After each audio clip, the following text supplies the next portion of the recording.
Hey, Rivermont Church family, it's Pastor Brett Eubank with a guide for reopening Rivermont EPC for gathered worship starting May 24th, 2020. It's an exciting time, and what we wanted to do is to take you through a few things here as we get ready for that reopening. The first thing I wanted to do is just to kind of give you a summary of Phase 1 reopening. Obviously, that's applying to more than just churches, but let's just talk about how it impacts churches. Phase 1 goes into effect Friday, May 15th. That allows churches to meet for worship at 50% of their seating capacity. Churches are to follow specific guidelines, including social distancing, to be able to hold those services. We obviously want to make sure that we are abiding by those guidelines, and so we want to spell those out. The pastors have created 3 worship service options to accommodate all of our members. Option number 1 is online worship service. That's what we've been doing for the last 2 months. We will continue to do this. Now, this is for those of you who are currently quarantined, for those of you who are displaying any symptoms that would resemble coronavirus. This is a good option if you have compromised health or you simply desire to stay home for any other reason. You see that red stoplight. That is to stop you from coming for gathered worship and to continue meeting online for worship. The next option, option number 2, is our 8 a.m. worship service. And you see there that yellow light. It's to exercise caution.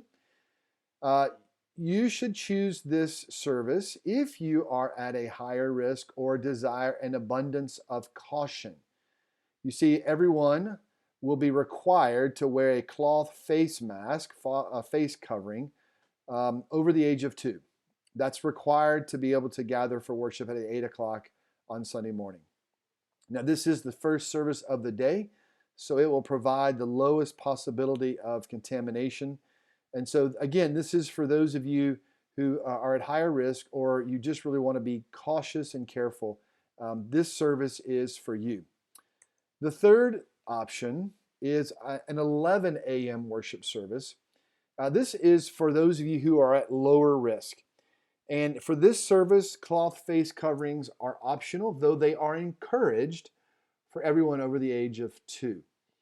And so you see the green light. This is I would say the most minimal issues in terms of worshiping together. Now, there are several considerations that we have taken into account that are really reflected from Governor Northam's guidelines.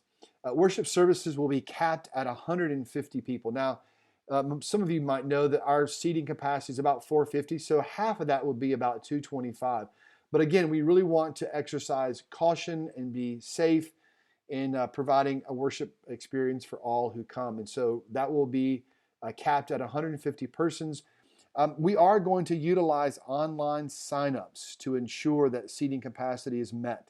And so we'll have more information about that in an email coming up on Monday or Tuesday of this week. You're going to enter and exit through the sanctuary doors only, as the rest of the building remains closed.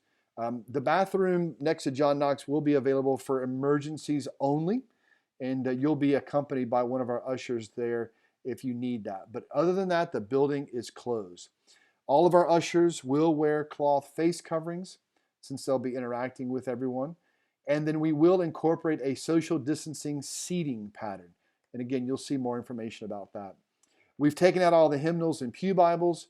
Bulletins are going to be placed on seats according to how many can be on which row. So that'll be really helpful for you. We'll have limited singing and responsive readings, which means our service will probably be closer to about 45 minutes. We will not, as you would expect, pass the peace or collection plates, though there will be collection plates at the back of the church on your way out. And then each row will be dismissed by ushers. We've put together a handy little guide that will be available, again, early this week in an email. We'll post this on our website and Facebook and Instagram so you can see this and refer to this. This is just a highlight of what I just got through covering. And again, there'll be an email early this week for more guidance as we prepare to return for gathered worship. Be in prayer, church family. We're excited about getting to worship again, and trust you are too. God bless.